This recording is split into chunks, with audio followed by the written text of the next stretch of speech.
La exposición de hoy trae como objetivo nomás aclarar y responder a esta incógnita que hay, si el diezmo es obligación o si es voluntario, y también quizás el aclarar algunos por qué recogemos diezmos y ofrenda en los servicios, como también hablaremos de las razones y las responsabilidades que como miembros de una comunidad de fe cristiana tenemos cada uno de contribuir para poder suplir las necesidades en los gastos que incurre una congregación para poderse mantener activa. Así es que será la palabra de Dios nuestro recurso donde nosotros estaremos tomando el consejo y qué es lo que la palabra del Señor nos indica.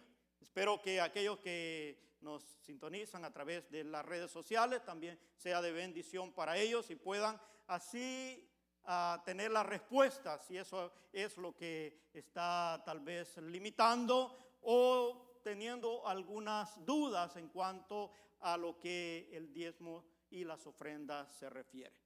En el Antiguo Testamento, hermano, encontramos nosotros algunos pasajes que hacen referencia al diezmo y que se han usado a través de la historia y del caminar de la iglesia cristiana para exhortar a los miembros a diezmar, tomando en cuenta el principio que la Escritura nos enseña. Ahora, debemos entender que todos los tiempos no se aplica de la misma manera y vamos a ir mirando algunos pasajes que a veces ahora en las iglesias, en las congregaciones, para poder exhortar a la congregación, a veces tratan de estirar o darle más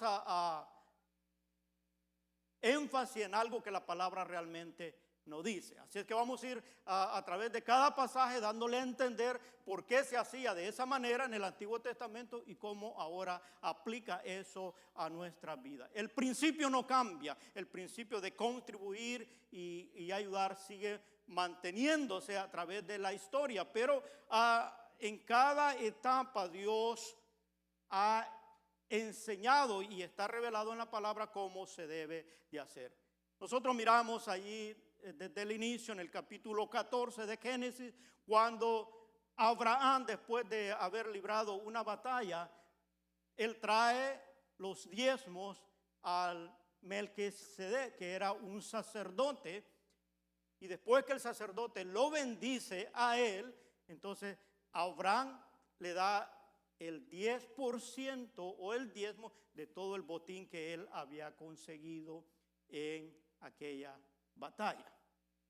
De hecho, el sacerdote quería que él se quedara con alguna parte. Él dice, no, de todo lo que he agarrado, el 10% iba a apartar. Ahora, este es un hecho que sucede ahí en Génesis. Usted lo puede ver en todo el capítulo 14, específicamente el 18 al 20.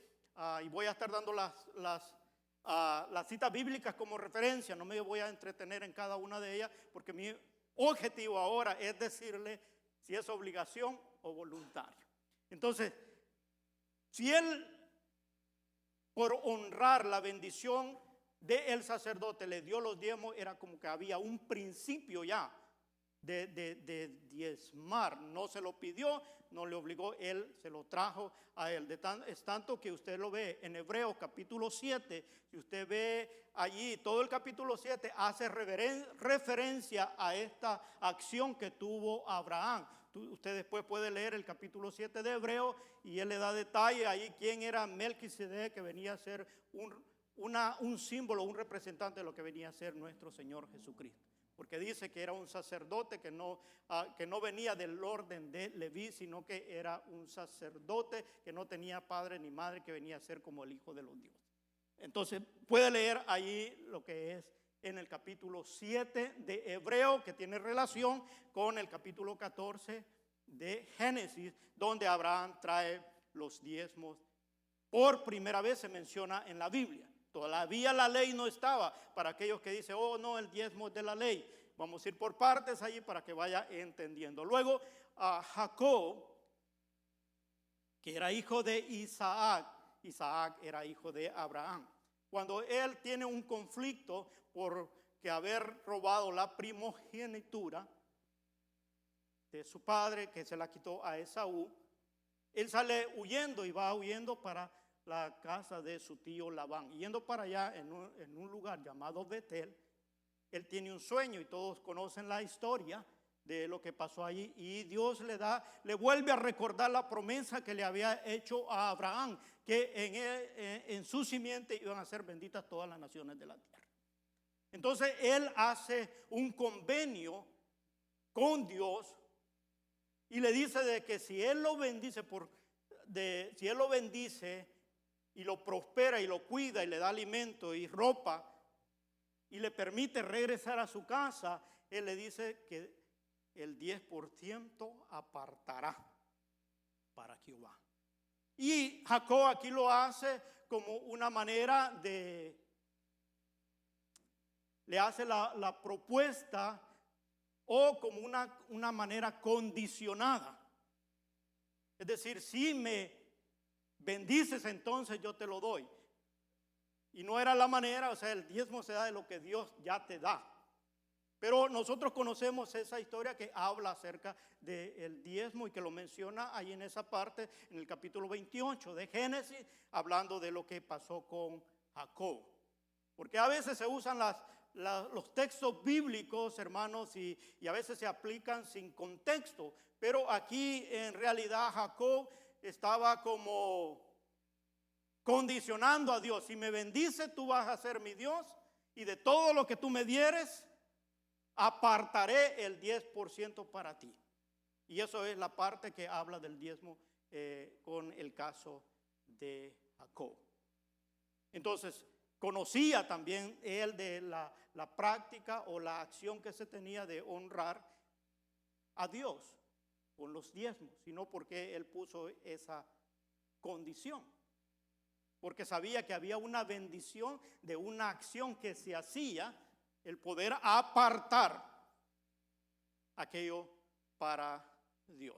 Ahora, esos son los dos casos que se mencionan antes de la ley. Luego viene ya cuando Dios establece la ley y se la da a Moisés, entonces sí ya hay mandamiento, ya hay ordenanzas que se deberían de cumplir, porque ya era específicamente para el pueblo de Israel y todos los habitantes que vivían dentro de Israel, que tenían que someterse a lo establecido por la ley que Dios le da en el Sinaí a Jacob. Voy a ir un poquito corredito así para que podamos aprovechar el tiempo, pero es ahí, hermano, cuando ya Dios, él mira que hay una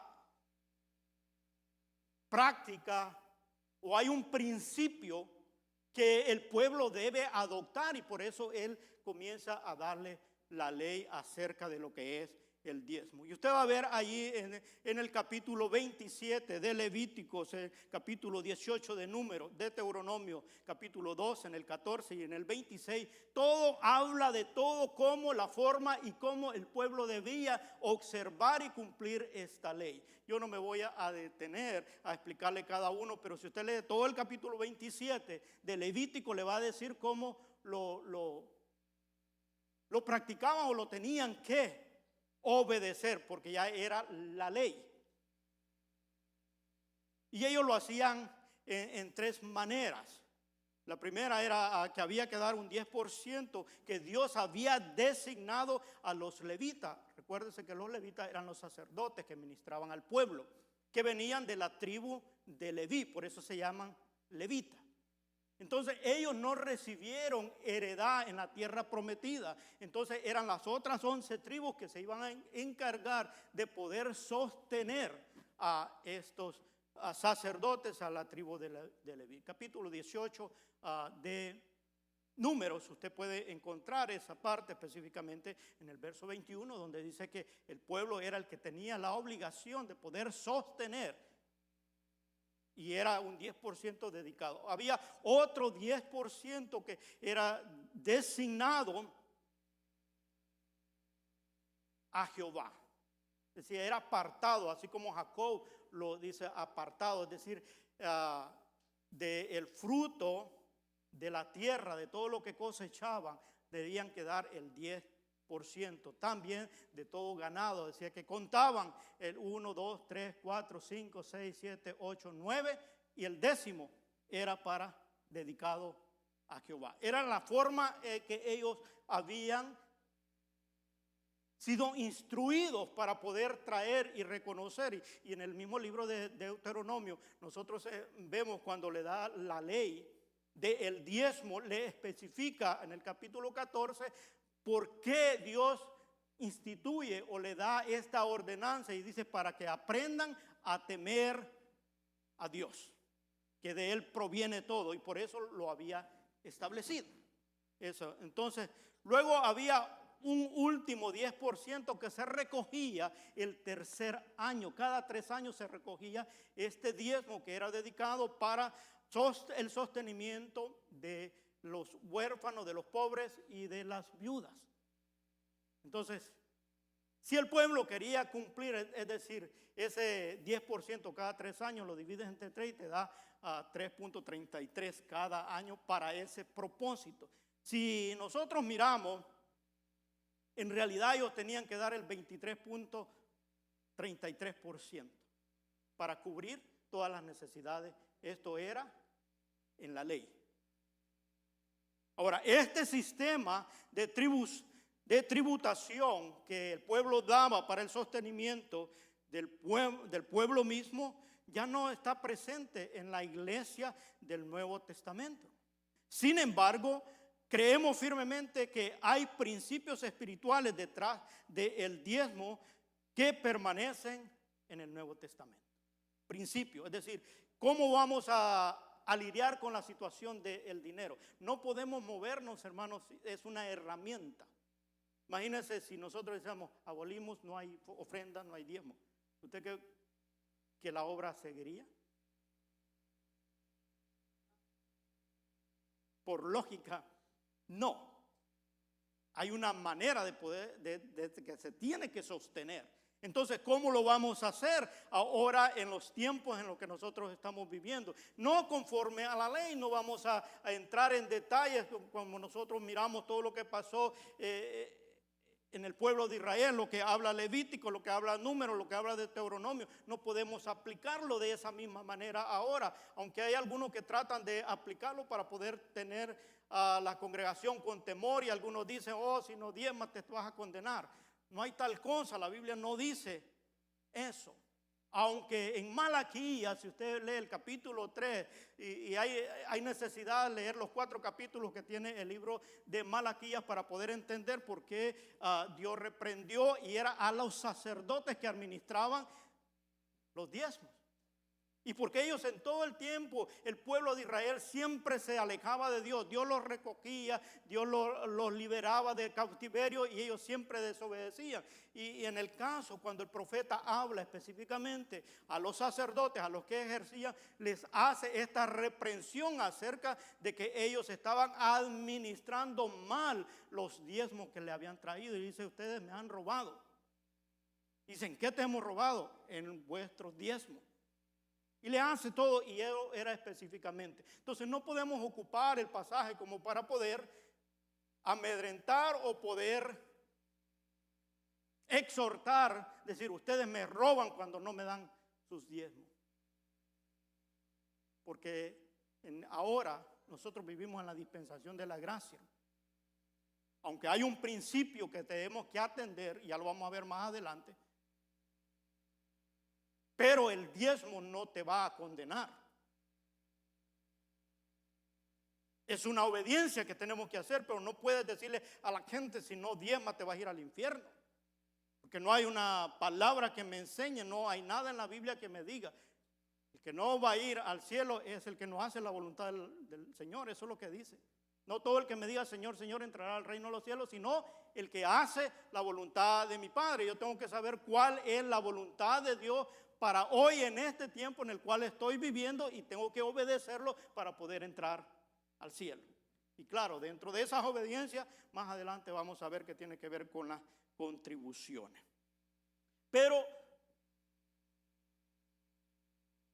La única manera o el único pasaje donde nosotros encontramos en el Nuevo Testamento que Jesús habló del diezmo es el que habla en Mateo 23:23 y luego lo refiere a algo otro evangelio, pero estaba tratando de una reprensión que le estaba diciendo a los fariseos y a los escribas, y ahí menciona el diezmo y dice así la porción ahí. Yo voy a leer la de Mateo, aunque tiene otra referencia de Marcos y Lucas en el evangelio también.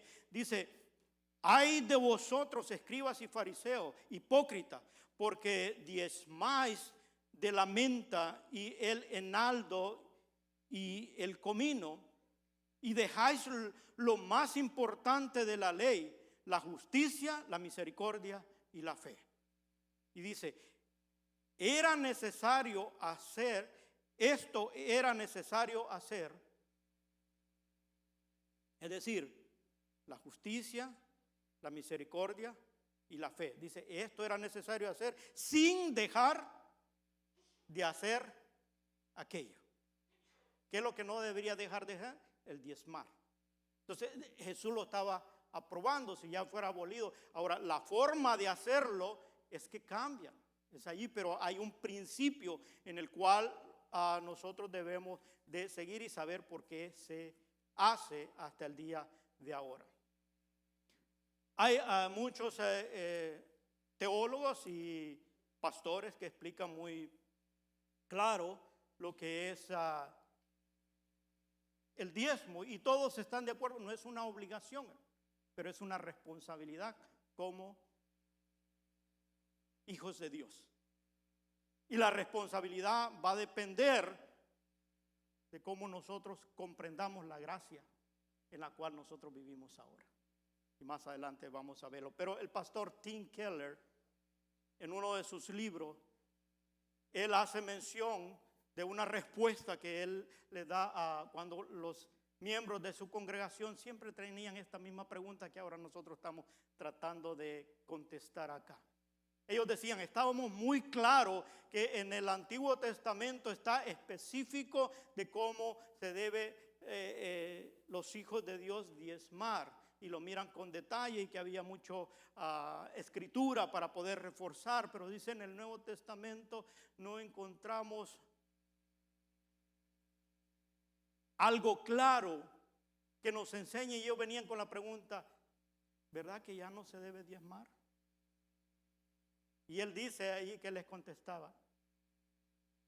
Y si ellos le decían que si no era obligatorio, esa era la pregunta que le traían a él. ¿Verdad que no es obligatorio diezmar ahora? Y él dice que les decía, no. Pero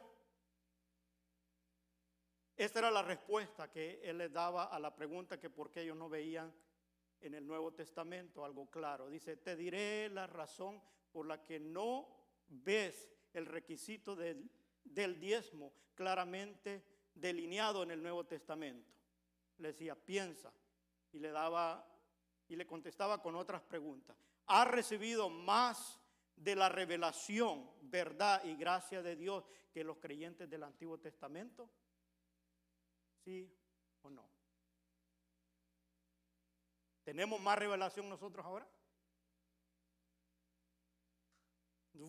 Nosotros ahora vivimos, ellos vivían con algo, con una promesa que estaba, déjenme ilustrarlo, como que estuviera cubierta.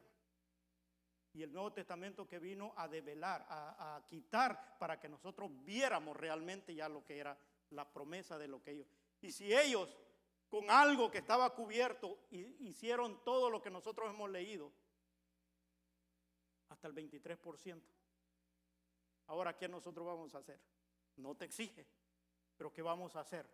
Por eso la respuesta de él dice, conocemos más nosotros de la gracia, la verdad, que los creyentes del Antiguo Testamento.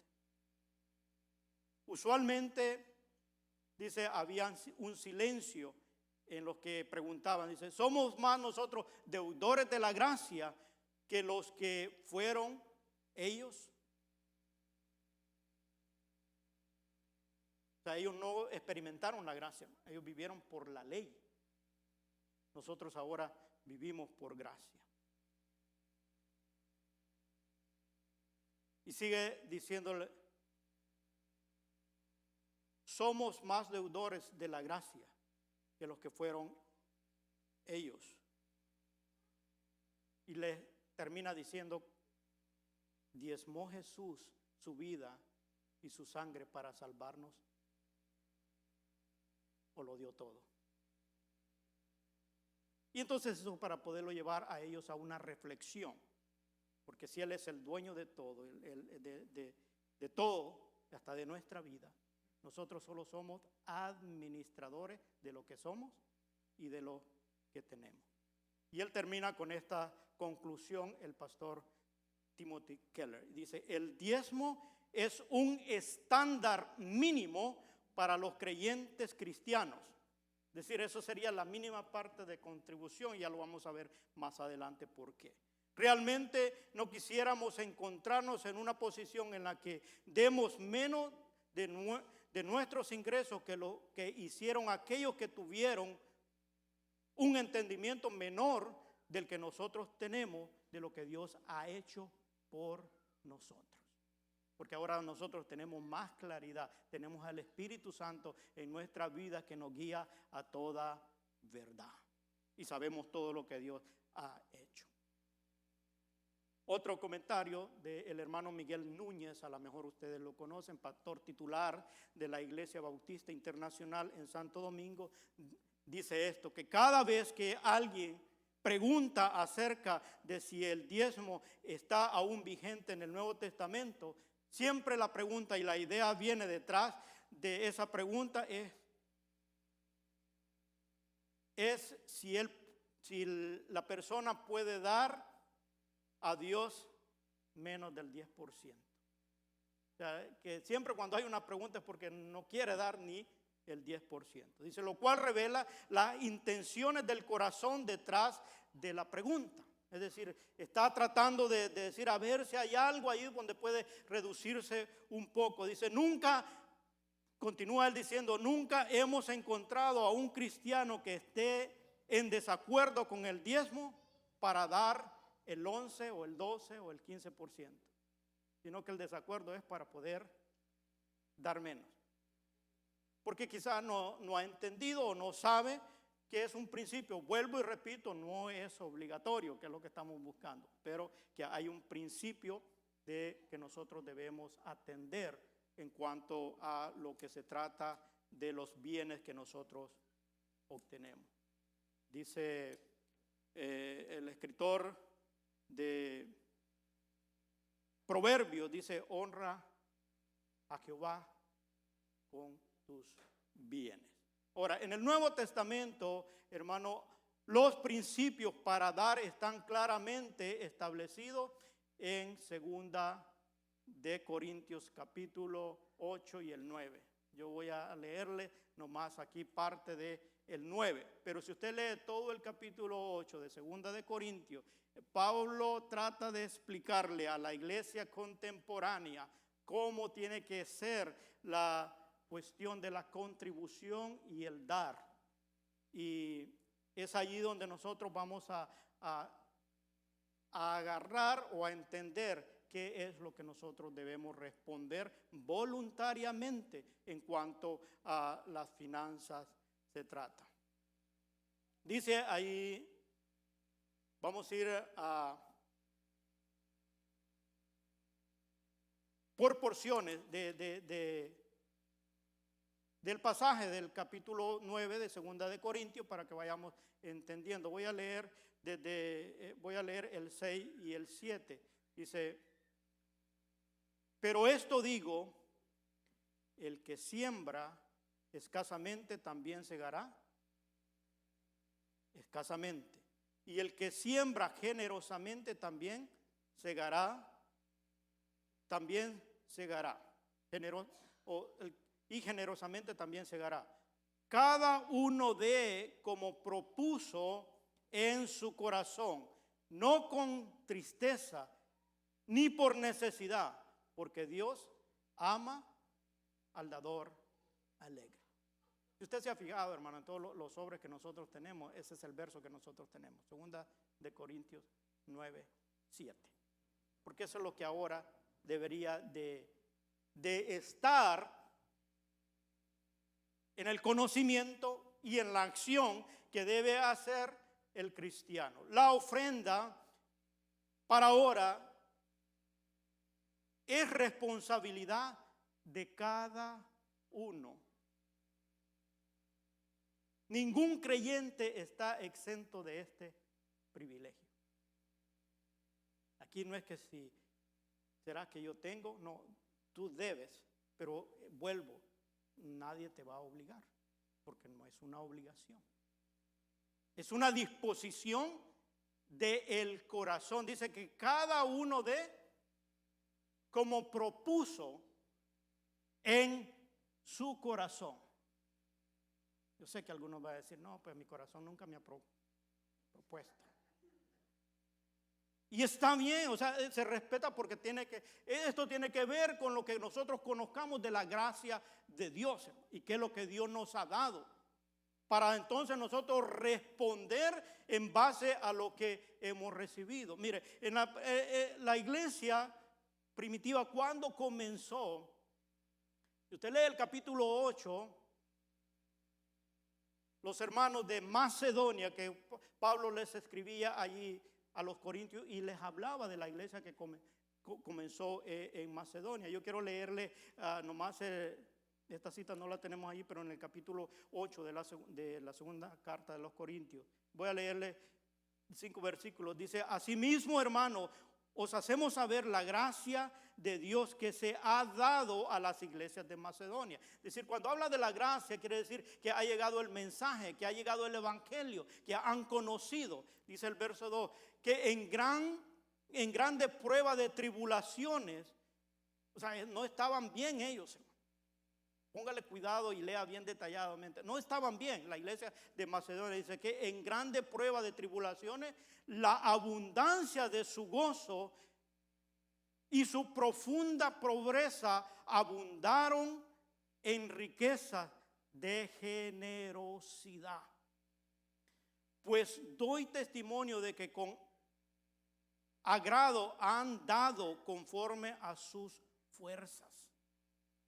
Y aún más allá de sus fuerzas, pidiéndonos con mucho ruego que les concedamos el privilegio de participar en este servicio para los santos.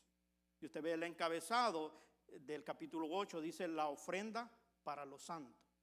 Entonces los de Macedonia habían entendido, hermano, la necesidad, y aún ellos que en sacrificio se esforzaban para poder dar, y sin duda los que estaban ministrando ahí querían que no, pues están mal. Ellos necesitan ayuda, pero ellos le rogaron a ellos que los dejaran participar. ¿Sabe por qué? Porque ellos habían entendido el principio de la bendición de Dios que hay al poder dar, al poder compartir de lo que Dios ha dado. La palabra a veces nosotros la leemos y dice, de lo que de gracia recibiste, de gracia da. ¿Qué está hablando allí? Eso encierra mucho, hermano. Lo que de gracia, lo que Dios te ha dado de regalo, así con esa misma actitud debe hacerlo sin esperar nada a cambio. De hecho, la palabra generoso tiene que ver con ser dadivoso, desprendido, espléndido, desinteresado, liberal, bondadoso. Todo eso tiene que ver con la palabra generoso. Y nosotros hemos ido a dar o a contribuir generosamente. Porque ellos daban, esta primera iglesia daba con generosidad. Si usted lee todo el capítulo va a entender lo que estaba pasando allí. De hecho, Pablo había mandado a algunos hermanos adelante para que fueran a prepararse en Corintios. Voy a decir, no va a hacer que venga un macedonio y los avergüence, porque ellos sabían dar, y decir, si ustedes no lo hacen, aquí ellos los van a avergonzar a ustedes. Usted puede leer todo el capítulo y va a entender de lo que le estoy diciendo, el capítulo 8. Ahora, cuando habla de generosidad, no se trata del impulso del momento, sino de una forma, cuando habla deliberada, quiere decir libre y planeada. Usted decide, basado en lo que la bendición que recibe, los 5, usted decide cuánto va a poner, con cuánto usted va a contribuir, de cuánto va a ser su generosidad para la iglesia, sin exigencia, sin obligación, sino que usted decidió como propone en su corazón. Como Jacob apartó y él dijo, esto apartaré para Dios. ¿Qué es lo que usted va a apartar de todo? Si usted es un administrador de lo que Dios le ha dado, entonces usted decide qué parte, con qué quiere honrar a Dios, con qué lo va a honrar. Y esto no tiene que ver, hermano, con el que él tiene más, es el que debe dar, sino que aquí con lo que tenga es la cantidad para Dios no es discusión. Para Dios es la obediencia, el temor que tiene de Él, de que reconozca de que de Él viene toda dádiva y todo don perfecto, y que nosotros solo somos administradores de lo que tenemos y de lo que nosotros somos. Por lo tanto, debe ser planeada. Así como dice, cada quien propuso en su corazón. Y cuando usted propone, decir, ya planeé esto. Y no que en su casa dice, va a usted tener, propongo en mi corazón que voy a dar esto. Viene llegando al parking y usted dice, bueno, había propuesto dar el 10%, quizás voy a dar 8. Y luego entra aquí, mejor 5. Eso no es lo que usted propuso, eso es instantáneo. Usted por lo que está sucediendo, lo que está pasando, usted cambia. O sea, no hay algo deliberado, algo que usted tenga la libertad y haya planeado para hacerlo conforme propuso en su corazón. Ahora, no se debe hacer de mala gana, no por forzado. Y ustedes, los que están aquí desde hace mucho tiempo, saben que mi persona, yo me he encargado de decirle a nadie vamos a forzar. Es un deber, una responsabilidad. Pero a nadie vamos a forzar ni obligar a poder traer ofrenda ni diezmo. Es de lo que propone en su corazón, no de mala gana, no con tristeza, hermano. ¿Cuántos de ustedes pagan taxes? Y nos guste eso no, hermano. Y aunque con tristeza, pero lo tenemos que hacer.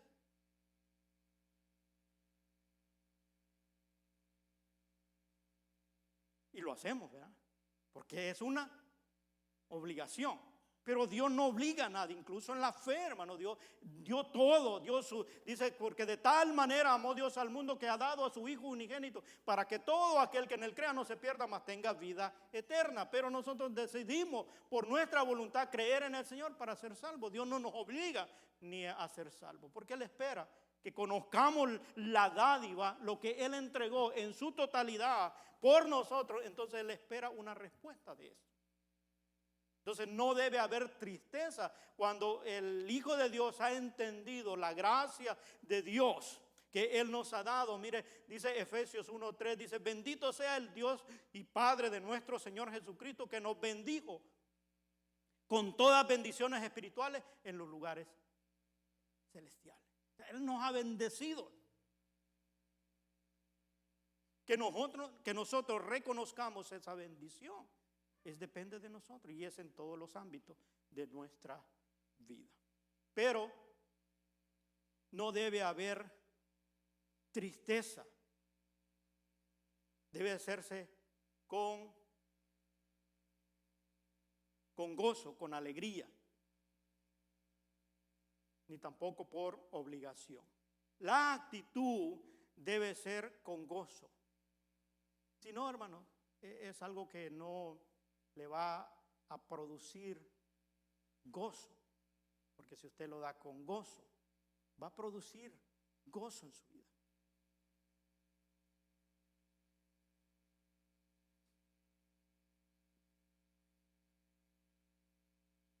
A veces hay personas que por todo lo que han oído, y que sí hay malos administradores de lo que corresponde a Dios, la obra de Dios, se abstienen de poder recibir la bendición que Dios tiene para sus vidas. Y a veces no dan nada. Mejor no doy.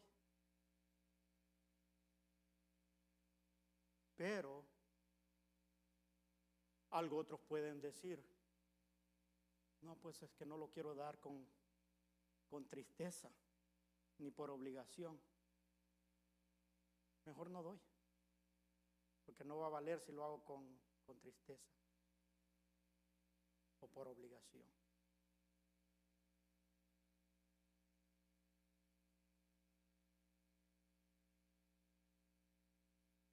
Pero la actitud, hermano, de la ofrenda o la contribución va a depender de la perspectiva que nosotros tengamos acerca de lo que Dios ha hecho por nosotros. Que lo que Dios dio, lo hizo todo por amor, incondicional. Él no anduvo preguntando si le íbamos a agradecer o no. Él lo dio sin reserva. Él dio lo más preciado que Él tenía para podernos salvar. Él es un dador alegre. Y Él espera que nosotros seamos así, porque dice que Dios ama al dador alegre. Entonces, no hay voy a insistir en esto, no hay una obligación, como algunos quizás lo han oído o lo predican en algunas congregaciones.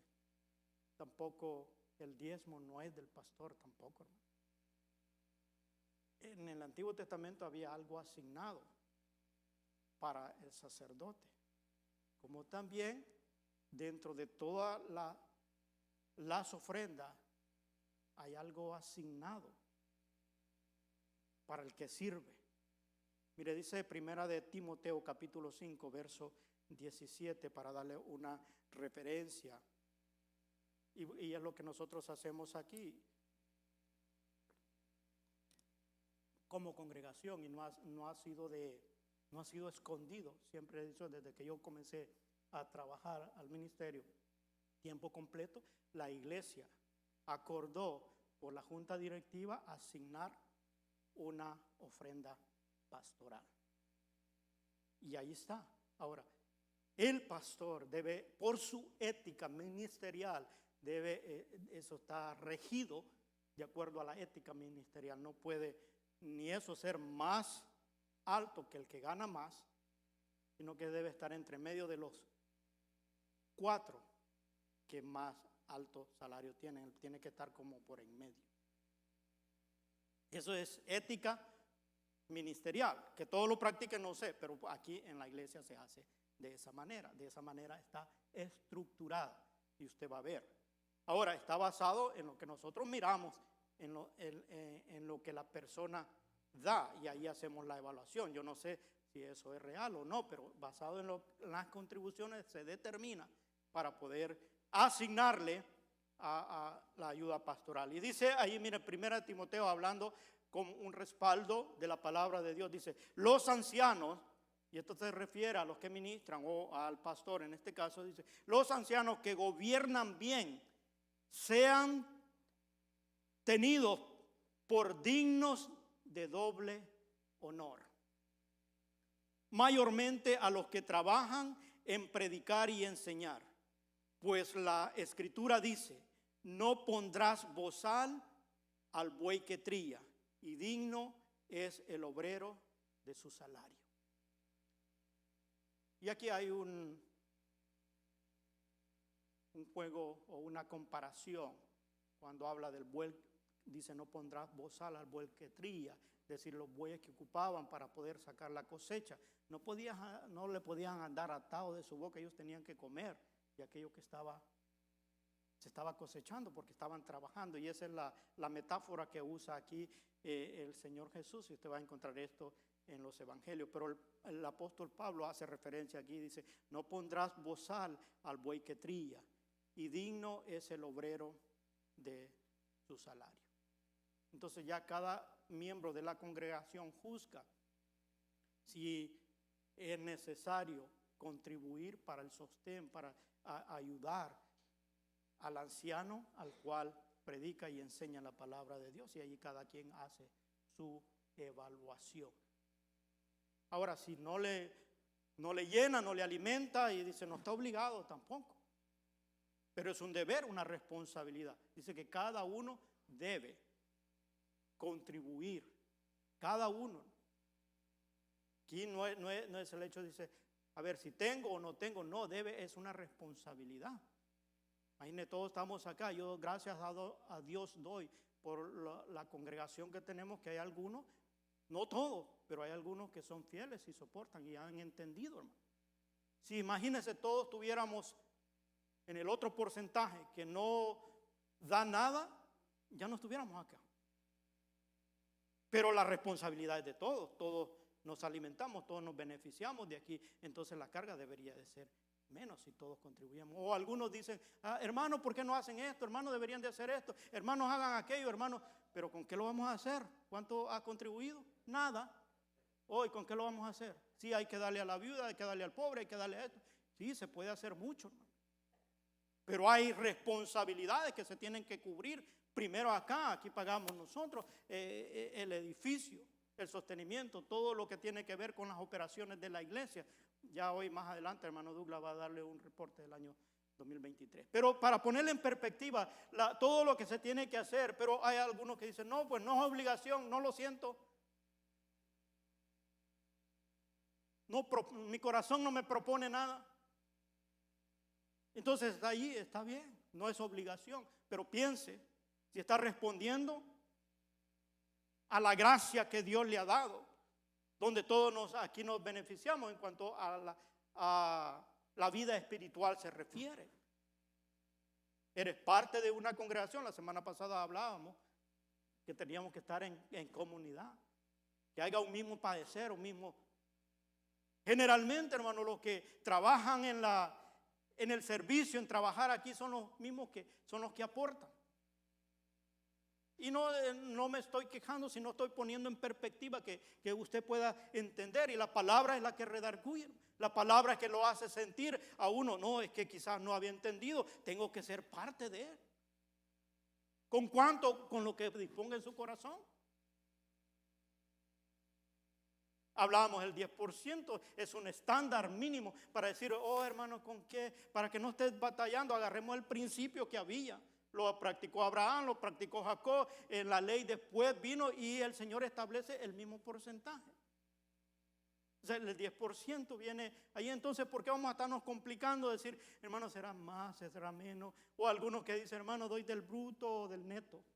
No sé si me entienden eso. O sea, el bruto es cuando tú, de la cantidad total que ganas, pero de ahí el gobierno te quita, hermano. Y eso tú no lo recibes.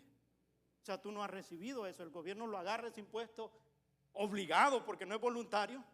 Y tampoco creo que nadie se goce en eso. Pero lo tenemos que dar, no lo quitan del cheque. Pero de lo que queda, eso sería lo lógico. Entonces, de eso. Y ahora, como tú propongas en tu corazón.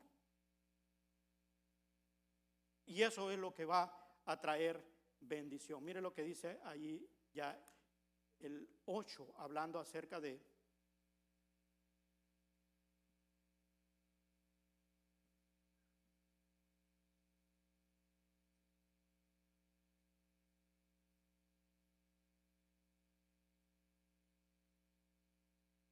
déjeme ir un poquito, hablar un poquito de lo que es generosidad todavía en el primer punto, porque se me pasa aquí, todavía tengo un poquito de tiempo allí.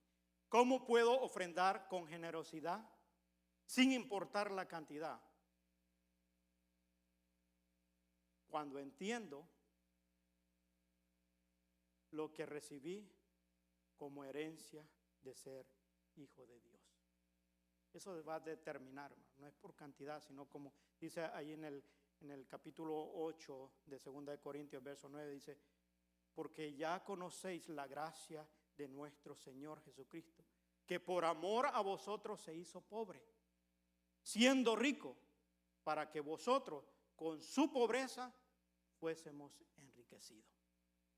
Y eso es lo que tenemos nosotros como hijos de Dios, que podemos bendecir a otros, podemos compartir de lo que Dios nos ha dado. Si tu pensamiento hoy no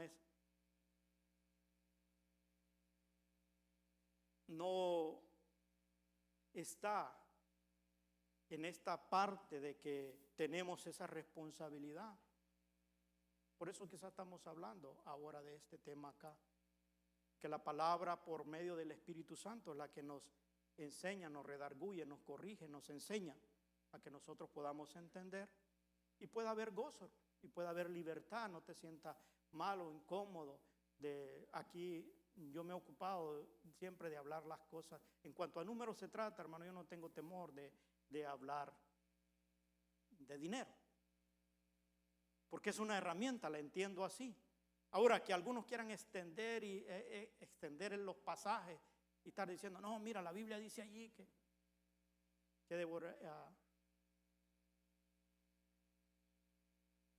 le hemos robado, que somos mañosos, porque siempre se ha usado Malaquías 3:10, ¿no? Usted lo ha oído mucho para poder orar por los diezmos y la ofrenda. Pero de alguna manera el contexto de ese pasaje no tiene que ver con nuestro tiempo. Nuestro tiempo es lo que está diciendo el apóstol Pablo aquí, que dice, cada uno dé como propuso en su corazón. No con tristeza ni por necesidad, porque Dios ama al dador alegre. ¿De dónde va a salir esa generosidad? De lo que nosotros conocemos de Dios, de lo que hemos experimentado. Y aquí es donde vamos a ir a la otra parte. Dios prospera al que ofrenda para que siga ofrendando. Yo quiero leerles allí los dos versículos que tenemos allí del capítulo 9 de siempre de segunda de Corintios. Y dice, y poderoso es Dios para hacer que abunde en vosotros toda gracia, a fin de que, teniendo siempre en todas las cosas lo suficiente, abundéis para toda buena obra. Como está escrito, repartió, dio a los pobres, su justicia permanece para siempre. Y el que da semilla al que siembra y pan al que come, proveerá y multiplicará vuestra sementera y aumentará los frutos de vuestra justicia. Ahora, el principio, hermanos, de contribuir y dar es que Dios va a bendecir, no para almacenar, sino para que tú puedas seguir dando. Y eso te va a producir gozo, porque estás experimentando las bendiciones de Dios. Tienes la cobertura de Dios en tu vida. La razón que Dios te da más de lo que necesitas no es para almacenar, sino para que des más. Proveer para las buenas obras, para que se incremente tu gozo. Si tomas la decisión de ofrendar con generosidad, Dios siempre te prosperará para que mantengas el gozo de ofrendar. Disfruta de lo que Dios te da siempre, siempre y cuando seas generoso. Es decir, tú puedes disfrutar de todas las bendiciones que Dios te da para tu vida, pero seamos generosos. El hecho de poder contribuir con los demás. La generosidad de los cristianos glorifica a Dios. Y dice ahí el verso 11, dice, para que estéis enriquecidos en todo para toda liberalidad. De esta palabra es la que les hablaba. De toda liberalidad, es decir, que estés libre y planeado. Por eso que dice, para que estéis enriquecidos en todo, para toda liberalidad, la cual produce por medio de nosotros acciones de gracia. Usted sabe que siempre que una persona recibe una bendición de parte de las congregaciones, siempre glorifican a Dios, hermano. Aquellos hermanos que fuimos a Tijuana, nosotros pudimos ver la emoción y el agradecimiento que había. No a nosotros, sino a Dios, que por medio de nosotros ellos recibieron bendición. Entonces ellos glorifican a Dios. Dice, porque la administración de este servicio, ¿cuál administración? El compartir, el dar. Por eso, porque la administración de este servicio no solamente suple lo que a los santos falta, es decir, todas las necesidades de lo que ya yo hablé aquí, de lo que hay para poder mantener una obra, sino que también abunda en muchas acciones de gracia a Dios.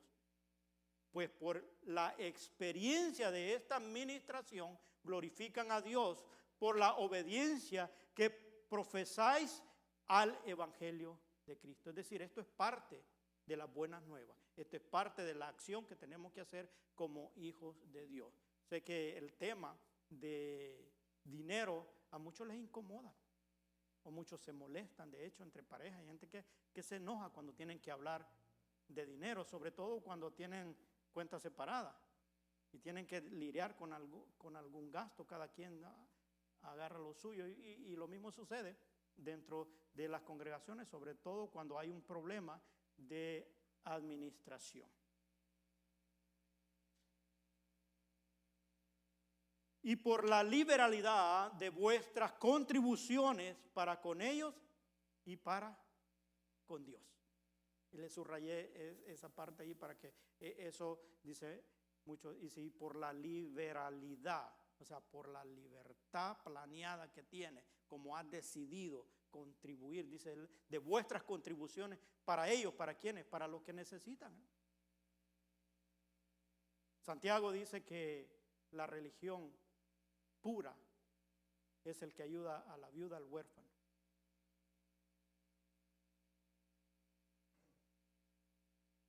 Asimismo, en las oraciones de ellos por vosotros, a quienes aman a causa de la superabundante gracia de Dios en vosotros. Gracias a Dios por su don inefable, es decir, por el regalo, por lo que ustedes hacen. Y damos gracias a Dios por aquellos que contribuyen y forman parte de los que sostienen la obra, hermanos, independientemente lo hace como diezmo, como ofrenda, pero es lo que dispone en su corazón. Y siempre la bendición, cuando hemos nosotros experimentado que al practicar el principio que Dios enseña en su palabra, siempre hay bendición de Dios para los que dan con generosidad. Siempre Dios te va a suplir para que puedas seguir siendo generosos. Y allí donde experimentamos lo que Dios tiene para cada uno de nosotros.